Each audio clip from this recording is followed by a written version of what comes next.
பத்திரிக்கை.comல எனக்கு சான்ஸ் கொடுத்தது ரொம்ப நன்றி. இந்த மாதிரி நிறைய குட்டீஸ்க்குலாம் சான்ஸ் கொடுத்துருக்காங்க. மறக்காம லைக் அண்ட் ஷேர் சப்ஸ்கிரைபும் பண்ணிடுங்க. நன்றி.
பத்திரிகை.com நேயர்களுக்கு இனிய வணக்கம்.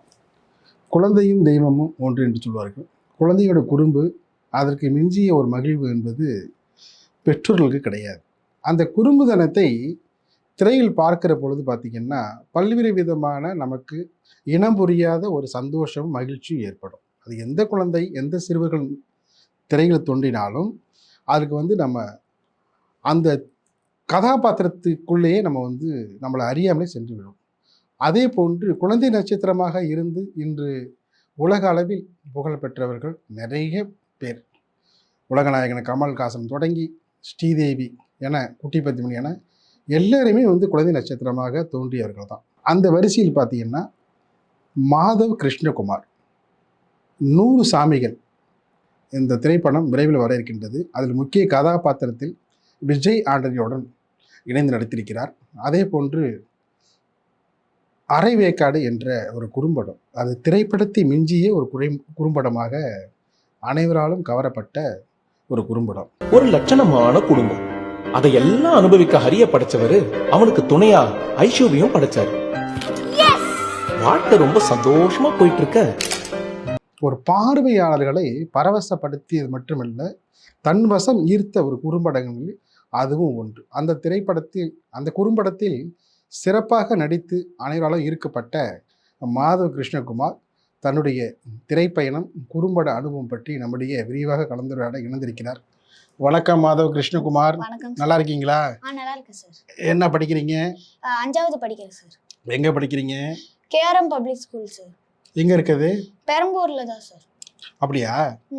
விரைவில் வர இருக்கின்ற 100 சாமிகள் திரைப்படம், அதில் ஒரு முக்கியமான கதாபாத்திரத்தில் விஜய் ஆண்டனியோடு இணைந்திருப்பதாக தகவல்கள் தெரிவிக்கின்றன. அதே போல் பார்த்திங்கன்னா அரைவேக்காடு என்ற குறும்படம், அந்த குறும்படத்திலையும் ஒரு சிறப்பான கதாபாத்திரத்தை ஏற்று பார்வையாளர்களை நுனி சீட்டுக்கு கொண்டு வந்த அந்த பல்வேறு கதாபாத்திரத்தில் உங்களுடைய கதாபாத்திரமும் ரொம்ப பேசும்படியாக இருந்தது. அதை இயக்குநர்கள் சொல்லி கொடுத்தாலும் அது இயக்குநர்களுடைய அந்த உணர்வுகளை புரிந்து கொண்டு வெளிப்படுத்த வேண்டியது கதாபாத்திரம் தான், நடிகர்கள் தான் முக்கியம். அதை ரொம்ப சிறப்பாகவே செஞ்சிருந்தீங்க. அதே போல் உங்களோட இணைந்து நடித்திருந்த அனைவருமே பார்த்திங்கன்னா அந்த குறும்படத்தில் ரொம்ப சிறப்பாக பண்ணியிருந்தாங்க. இந்த குறும்பட அனுபவம், திரைப்பட அனுபவம், அதை பற்றி சொல்லுங்கள். அந்த ஷார்ட் ஃபிலிம் எடுக்க அந்த சூழலை எப்படி அந்த வாய்ப்பு வந்தது உங்களுக்கு? என் பேர் மாதவ். எங்க அக்கா வந்து ஒரு சுழல் த வாட்டர் சீசன் 2 நடிச்சிருக்காங்க. அதுல அசிஸ்டன்ட் டைரக்டர் சுரேஷ் அண்ணா வந்து நான் ஒரு ஷார்ட் ஃபிலிம் பண்றேன், அதுல எனக்கு ஒரு ஆண் வேணும் சொல்லியிருக்காங்க. அதுல தான் என்ன செலக்ட் பண்ணியிருக்காங்க. அது சுழல் வந்து உங்களுக்கு வந்து ஒரு திருப்பு முனையா உங்களுக்கு ஏற்படுத்தி விட்டதா? அப்படி சொல்ல முடியாது. இல்ல, சுழலுக்கும் அரை வேக்காட்டுக்கும் என்ன தொடர்போ? அதுல உதவி இயக்குனர் பணிபுரிந்தவர் தான் இந்த படத்தினுடைய இயக்குனர். அந்த வாய்ப்பு வந்து உங்களுக்கு வரப்பொழுது அந்த பொறுப்பு உணர்வு உங்களுக்கு வந்து அதிகமா இருந்ததா? ஒரு கதை சொல்ற விதம் வந்து உங்களை வந்து ஈர்த்திருக்கும் இல்லையா? அது இருந்தாலும் வந்து இதுல வந்து நடிக்கக்கூடிய அந்த நடிப்பு திறமை இது எப்படிலாம் நம்ம வந்து வெளிப்படுத்த போறோம்? பதற்றம், பரபரப்பு எல்லாமே உள்வாங்கி தான் நடிச்சீங்களா? இல்லை இயல்பா நடிச்சீங்களா? நார்மலா நடிச்சோம். நார்மலா நடிச்சீங்க. நான் ஒரு அந்த விஷயம், அதாவது வந்து அந்த ஆம்லேட் போடுற விஷயம், அந்த ஆம்லேட் போடுற விஷயம், அதை வந்து உங்கள் குடும்பத்தில் நீங்கள் வந்து ஆம்லேட் சாப்பிட்டதில்ல, அதை சாப்பிடக்கூட எண்ணம், அதை வந்து உருவாக்குற அந்த சூழல், அதெல்லாம் வந்து நீங்கள் தத்ரூபமாக வெளிப்படுத்திருப்பீங்க திரையில். அது இயக்குனர் சொல்லிக் கொடுக்குற பொழுது இது ரொம்ப ஷார்ட் ஃபிலிமு, இந்த ஷார்ட் ஃபிலிமில் அந்த டைமில் பண்ணணும் அப்படின்னு சொன்னார் அவங்ககிட்ட? சொன்னார். இது ஃபிலிம் வேறு ஷார்ட் ஃபிலிம் வேறுனு சொல்லிட்டார் இல்லையா? இந்த திரைப்படத்துக்கும் ஷார்ட் ஃபிலிமுக்கும் உள்ள வித்தியாசம் என்ன? மூவினா ரொம்ப லென்த்தா போகும், ட்விஸ்டா போகும். ஆனா ஷார்ட் ஃபிலிம்னா இப்போ ஒன்று நடந்ததுன்னா அது நடந்துதான் ஆகணும், அந்த மாதிரி போயிட்டே இருக்கும். ஷார்ட் ஃபிலிமில் அந்த டைம்குள்ளே முடிக்க ஆகணும். இப்போ உங்களை போல வந்து குழந்தை நட்சத்திரங்கள், நிறைய சைல்டு ஆர்டிஸ்ட்லாம் நிறைய பேர் வராங்க. இதில் வந்து நீங்கள் தனித்துவமாக இருக்கிறதுக்கு என்னென்ன விதமான பயிற்சிகளாக மேற்கொள்கிறீங்க? ரொம்ப நல்லா இருக்கு. நான் எப்படி கற்றுக்கிட்டேன்னா, நான் நிறைய மூவிஸ்லாம் பார்க்குறேன், அதுலேருந்து எனக்கு கொஞ்சம் கொஞ்சம் ஆக்டிவிட்டீஸ்லாம் உள்ளே வந்து நல்லா பண்ணுறேன். உங்களுக்கு வந்து உந்துதலே வந்து இந்த மூவிஸ் தான் இல்லையா? மூவிஸ் பார்த்து உங்களுக்கு வந்து நடிப்புங்கிற ஆர்வம் வந்துருச்சு. உங்களுக்கு யார் ரொம்ப வந்து பிடிச்ச நடிகர்? விஜய். ஏன் பிடிக்கும் விஜய்? அவங்க வந்து எல்லா படத்துலையும் நான் ஃபஸ்ட்டு அவங்கள தான் அவங்க அந்த மூவி தான் நான் பார்க்குறேன். அதனால எனக்கு அவங்க தான் ஃபேவரட். அவங்க நான் ரியல் லைஃப்ல நான் அவங்கள பார்க்கணும். வேற எந்த ஆக்டர் பிடிக்கும் உங்களுக்கு? Kamal Haasan sir and Mohanlal sir. 2 பேர் பிடிக்கும். 2 பேர் நடிச்ச படத்துல உங்களுக்கு எது பிடிக்கும்? மோகன்லால் சார் வந்து ஜில்லா படத்துல நடிச்சாங்க. மலையாள படத்துல? மலையாள படத்துல நீ மலையாள பார்த்தது இல்லையா அவர் நடிச்ச படம்ல? லூசிஃபர். லூசிஃபர் பார்த்துருக்கீங்களா? லூசிஃபர்ல உங்களுக்கு அவர் பிடிச்ச சீன் ஏதாவது? ஃபைட் சீன், அவங்களோட ஆக்ஷன் எல்லாமே. அரை வேக்காட்டில் நடிக்கிற பொழுது உங்க கூட இணைந்து நடித்த ஒரு ஃபீமேல் கேரக்டர், 2 பேருக்கும் வந்து கடுமையான போட்டி வந்ததா நடிப்புல? அப்படி 2 பேருக்கும் வந்தது, எப்படி வந்தது அந்த அனுபவம் சொல்லுங்க. இப்போ ரெண்டு பேரும் சேர்ந்தா நம்மளுக்கு ஆக்டிங் ஸ்கில்ஸ் கொஞ்சம் வராது. ஒரு ஆப்பனண்டா இப்போ என்ன சொல்றது, போட்டி போட்டாதான் அந்த ஆக்டிங் வெளில வரும். 2 பேரும் போட்டி போட்டு நடிக்கிற பொழுது உங்களுக்கு வந்து அந்த திறமை மேலே மேலே வெளில வந்தது இல்லையா? அதுக்கு அதில் வந்து வேற ஏதாவது நடந்த நிகழ்வு, ஏதாவது இன்ட்ரெஸ்டிங்கான சீன்ஸ் ஏதாவது? எனக்கு இன்ட்ரெஸ்டிங்கான சீன்ஸ் வந்து ஆஃப் பை பண்றது. திடீர்னு ஒரு நாள் ஹரி எதையோ பார்த்துட்டான். இது எனக்கு வேணும், வாங்கிட்டாங்கோ. ஹரி, அதெல்லாம் நம்ம சாப்பிடக்கூடாது. ஏன்பா, என் கிளாஸ்ல எல்லாரும் சாப்பிடுறாங்க. நீ குட் பை தானே, அதை அப்படியே மடித்து சாப்பிட்றதா? அப்புறம் ஆனா எனக்கு ஒரு எமோஷனல் ஆயிடுச்சு. அப்பா நான் சாப்பிடுறேன், அப்பா கரெக்டா வந்துட்டாரு. திக்குன்னு ஆயிடுச்சு, வந்தா அடிச்சிட்டாரு. ரொம்ப எமோஷனல். உங்க அப்பாவை நடித்தவரா? உங்க அப்பாவை நடித்தவர், அம்மாவை நடித்தவர்கள் எல்லாருமே நல்லா தான் சிறப்பாக நடிச்சிருந்தாங்க. இந்த கதையில வந்து நீங்க வந்து முழுக்க உங்களை வந்து ஒன்றிணைந்து நடிப்பதற்கு தேவையான பயிற்சியெல்லாம் முன்கூட்டி எடுத்துக்கிட்டீங்களா, இல்லை வந்து ஷூட்டிங் ஸ்பாட்ல போய் எடுத்துக்கிட்டீங்களா? முன்கூட்டியா தான். ரிஹர்சல் அவங்க சுரேஷ் அண்ணா வந்து ரிஹர்சல் எங்களுக்குலாம் பண்ணாங்க. வேற என்ன அந்த அரை வேக்காட்டுல சிறப்புகள்? அப்புறம் நான் கிச்சன்ல போகும்போது லட்டு பார்ப்பேன். ம். லட்டு எடுக்க போவேன், ஆனா அம்மா தொட விட மாட்டாங்க.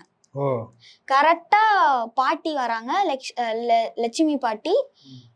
அவங்களும் வெளில போறாங்க, நானும் எடுக்க போறேன், திரும்பி பார்க்குறேன். அப்போ வந்துட்டு நானும் கெஞ்சுறேன். இதான் போயிட்டு இருக்கு. உங்களுக்கு வந்து உணவுல வந்து ஆம்லேட் ரொம்ப பிடிக்குமா?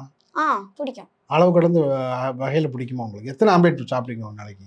ஒரு நாளைக்கு 4 ஆம்லேட் தவிர்த்து வேற என்னென்ன உணவுகள் சாப்பிடுவீங்க? சிக்கன் பிரியாணி, ம். பீட்சா, ஆ.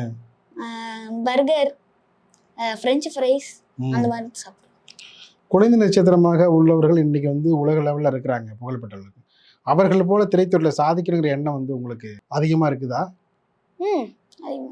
அதற்கான பயிற்சிகளை எடுத்துட்டு இருக்கீங்களா? திரைத்துறையில் சாதிக்கணும், நடனம் கற்றுக்கணும், அதுமாரி வந்து சண்டை பயிற்சி கற்றுக்கணும், பாடல் பாடணும், கத்துக்கிறேன். என்னென்ன தெரியும் உங்களுக்கு? டான்ஸ் நல்லா ஆடுவேன். ம். அப்புறம் செஸ்ஸும் நல்லா ஆடுவேன். இன்டோர் கேம்ஸ், அவுட்டோர் கேம்ஸ்லாம் எனக்கு ரொம்ப இன்ட்ரெஸ்ட். டான்ஸில் என்ன டான்ஸ்? வெஸ்டர்னா கிளாசிக்கலா? வெஸ்டர்ன். கிளாசிக்கல் எனக்கு தெரியாது. ஓ அதற்கான முயற்சிகளில் ஈடுபடுறீங்களா? கிளாசிக்கல் பாடுவீங்களா? சொந்த குரலில் பாடுவீங்களா? நல்லா பாடுவீங்களா? சில டைம் பாடுவேன், சில டைம் பாட மாட்டேன். பாத்ரூம் சிங்கர் தான். அப்படியா? வேற என்னென்ன உங்களுக்கு பிடிக்கும்? எனக்கு ஆக்டிங் ஸ்கில்ஸ் ரொம்ப பிடிக்கும். இந்த மாதிரி மூவி வருதுலாம் எனக்கு ரொம்ப இன்ட்ரெஸ்ட். அதில் நான் ஆக்ட் பண்ணி லைஃப்ல முன்னேறணும். எந்த விதமான கதாபாத்திரத்தில் நடிக்கணும்னு ஆசைப்படுறீங்க? ஹாரர் மூவி மாதிரி, ஃபைட்டிங், கிரைம், அந்த மாதிரி. ஹாலிவுட் மூவிலாம் பார்ப்பீங்களா? ஹாலிவுட் இங்கிலீஷ் மூவிலாம் பார்ப்பீங்களா? அதெல்லாம் பார்க்க மாட்டீங்க? நான் ஒன்று பார்ப்பேன், all of us dead, zombie. ஓ மட்டும் தான் பார்ப்பேன். வேற அமேசான் பிரைமில் போகிற மூவிலாம் பார்ப்பீங்களா? சில மூவி தான் பார்ப்பேன். உங்களுக்கு ரொம்ப வந்து கவர்ந்த மூவி, உங்களுக்கு ரொம்ப பிடிச்ச, ரொம்ப ஈர்த்த மூவி? மாஸ்டர் விஜய் நடிச்சது. அதை தவிர்த்து லாஸ்ட் சீன்ல ஒரு வில்லன் வருவான். சரி. அந்த மீட்டிங் சீனும் எனக்கு ரொம்ப பிடிக்கும். அண்ட் கபடி ஆடுவாங்கல்ல, அது வேற என்ன மாஸ்டர்ல உங்களுக்கு பிடிக்கும்? ஒரு பையன் வருவானே, அவன் வந்து டான் மாதிரி நினைச்சுப்பான். அந்த சீன் ஃபுல்லா எனக்கு பிடிக்கும். இப்போ உங்களுக்கு போட்டியை நினைக்கிற சைல்டு ஆர்டிஸ்ட் யாராவது உங்களுக்கு நீங்களே வந்து வியந்து பார்க்குற அளவுக்கு, வா நம்மளை விட ரொம்ப சிறப்பாக நடிச்சிருக்காரு இந்த ஆர்டிஸ்ட், சைல்டு ஆர்டிஸ்ட், அந்த கேரக்டர் நம்மளால் நடிக்க முடியலையே அப்படின்னு நீங்கள் ஏதாவது ஃபீல் பண்ணது உண்டா? யார் நடிச்சா நாம எதுக்கு ஃபீல் பண்ணணும், இந்த கேரக்டர் நம்ம நடிச்சிருக்கலாமே அப்படின்னு நீங்கள் வந்து ரொம்ப யோசிச்சிருக்கீங்களா? அது போல படம் ஏதாவது? நான் எனக்கு தோணுது, எனக்கு ஃபைட்டிங் தான். ஓ எனக்கு ரொம்ப சந்தோஷமா இருக்கு. இந்த பெரிய ஸ்கிரீன் வச்சு என்னோட ஷார்ட் ஃபிலிம் அங்க வந்திருக்கு. அதனால எனக்கு ரொம்ப சந்தோஷமா இருக்கு. எல்லாரும் என்னை சப்போர்ட் பண்றதுக்கு நான் நன்றி சொல்லிக்கிறேன்.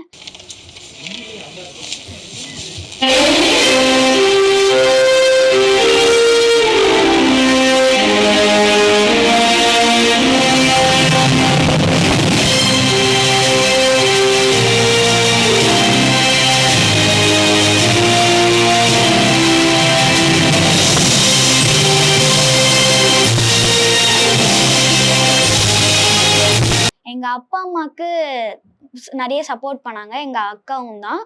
அவங்களுக்கும் நான் தேங்க்யூ சொல்லிக்கிறேன். சுரேஷ் அண்ணா அவங்களுக்கும் நான் தேங்க்யூ சொல்லிக்கிறேன். அவங்களோட சப்போர்ட் எனக்கு நிறைய இருந்தது. அவங்களால டீம் சப்போர்ட் நிறைய இருந்தது. டீம்ல அதாவது வந்து ஷூட்டிங் ஸ்பாட்ல எப்படி எல்லாம் உங்க கூட எப்படி பழகுனாங்க? ரொம்ப கேரிங்கா பழகுனாங்க. ரொம்ப சாஃப்டா கைண்ட்னஸா கைட் பண்ணாங்க இல்லையா? உங்க சிஸ்டர் வந்து உங்களுக்கு ரொம்ப பிடிக்குமா? ரொம்ப பிடிக்குமா? எப்படி ரெண்டு பேரும் வந்து வீட்டில் ஒரே ரகலை பண்ணுவீங்களா? சண்டை போடுவோம். வீட்டு வந்து இந்த அடுத்த மாதம் போனால் லீவ் விட்டுருவாங்க, என்ன பண்ணுவீங்க? வீடு வந்து அப்படியா? எப்படி வந்து உங்களுக்கு வந்து உங்க சிஸ்டர் வந்து கைட் பண்ணுவாங்க? இப்போ நான் இன்டர்வியூக்கு வரும்போது எங்க அக்கா தான் நிறைய ஹெல்ப் பண்ணாங்க எனக்கு. என்ன சொன்னாங்க? டேய் இங்க பாரு, நீ பயப்படாத, கேமரா முன்னாடிலாம் கேஷுவலா பண்ணு, அப்படிலாம் சொன்னாங்க. வேற என்ன டிப்ஸ் கொடுத்தாங்க? என்ன டிப்ஸ்னா, நீ நார்மலா பேசும்போது இந்த வீட்டில் எப்படி பேசுவ அது மாதிரி பேசு. யதார்த்தமா ஆ யதார்த்தமான மூவியில் நடிக்கிறது ரொம்ப பிடிக்குமா? எந்த ஒரு மூவி ஷார்ட் ஃபிலிம் வந்தாலும் நான் விட மாட்டேன். இப்போ மலையாள சினிமா வந்து யதார்த்தமாக இருக்கும். ம் மற்ற லாங்குவேஜ் படம்லாம் வந்து வேறு விதமாக மேக்கிங் பண்ணியிருப்பாங்க. இப்போ மலையாள சினிமாவுக்கும் இதுக்கும் உள்ளதெல்லாம் பார்த்தீங்கன்னா நீங்கள் இப்போ நிறைய ரெண்டுமே பார்க்குறீங்க. உங்களை ரொம்ப வந்து இம்ப்ரெஸ் பண்ண மூவி? தமிழில் எனக்கு எப்பவுமே விஜய் தான். இந்த அரைவேக்காடு படத்தில் எப்போ பார்த்தாலும் வந்து மொபைல் தான் வந்து நீங்கள் கையில் வச்சுருப்பீங்க, அதை பார்த்துட்டே இருப்பீங்க. அது வந்து இயக்குனர் சொன்னதா இல்லை வந்து நீங்களே வந்து எந்த நேரம் பார்த்தாலும் வச்சுருந்தீங்களா? ஏடி சொல்லணும் சீனுக்காக சொன்னாங்க. இப்படி இப்போ ஃபோன் பார்த்தோன்னா அந்த இப்போ நம்ம கீழே கீழே வருவோம்ல, ஆமாம், ஸ்க்ரால் பண்ணுவோம்ல, அது பார்க்கும்போது ஆஃப் பாயில் வரும். அதுலேருந்து தான் கதையை ஸ்டார்ட். அரைவேக்காடு படத்தில் சிறப்பாக நடித்ததுக்காக கலைப்புலி தாண்டிலேருந்து எல்லாருமே கூப்பிட்டு பாராட்டி விருது கொடுத்தாங்க. அந்த தருணத்தை எப்படி உணர்றீங்க? அந்த டைம் உங்களுக்கு எப்படி இருந்தது மனநிலை? ரொம்ப ஹாப்பியாக இருந்தீங்களா? ரொம்ப ஹாப்பியாக இருந்தோம். அந்த ஸ்டேஜில் நிறைய டேரக்டர்ஸ், இந்த கண்டக்ட் பண்ண ஷார்ட் ஃபிலிம்ஸ் அவங்ககிட்ட பேசுறது ரொம்ப சந்தோஷமா இருக்கு. நான் ஹாப்பியாக ஃபீல் பண்ணேன். உங்களுக்கு வந்து இன்னும் ஒரு ஊக்கம் கொடுத்த மாதிரி இல்லையா? மாதவ் கிருஷ்ணகுமார் அவர்களுடைய திரைப்பட குறும்பட அனுபவங்கள் உள்ளிட்ட பல்வேறு நிகழ்வுகளை வந்து நமக்கு வந்து விரிவாக எடுத்துரைத்தால் நிகழ்ச்சியில் பங்கேற்று பல்வேறு கருத்தில் தெரிவித்தமைக்கு இதயங்களிலிருந்து இணைந்தேன். நன்றி.